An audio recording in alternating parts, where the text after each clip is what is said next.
जी अस्सलाम वालेकुम सब मेरे देखने वालों को शाहिद नुतकानी का आदाब अर्ज़ हो। आप जहाँ कहीं भी हों, अल्लाह पाक आपको अपनी हिफ्ज़ व अमान में अच्छी सेहत से आपको खुशियाँ दे, आमीन सुम आमीन।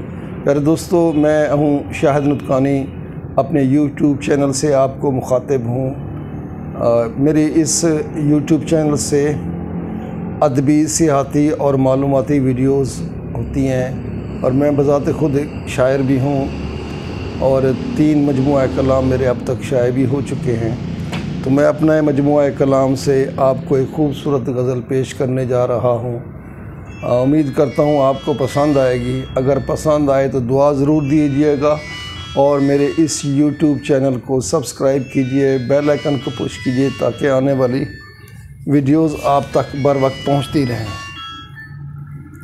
तो गज़ल अर्ज़ है कुछ ख्वाब तुम्हारी हस्ती के, कुछ ख्वाब तुम्हारी हस्ती के, उदास दिल रूह तरसती के, तुम बिन जीना मुश्किल जाना, तुम बिन जीना मुश्किल जाना, ये दिन पागल मस्ती के।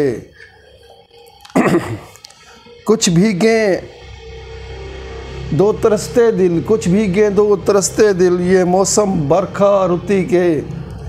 एक और ज़ख़म जान मेरी, एक और ज़ख़म जान मेरी, कुछ टीस मिले जान मरती के। अब तो कुछ समझो शाहिद, अब तो कुछ समझो शाहिद, दिल पागल की मस्ती के। कुछ ख्वाब तुम्हारी हस्ती के, उदास दिल और रूह तरसती के। बहुत शुक्रिया, अपना ख्याल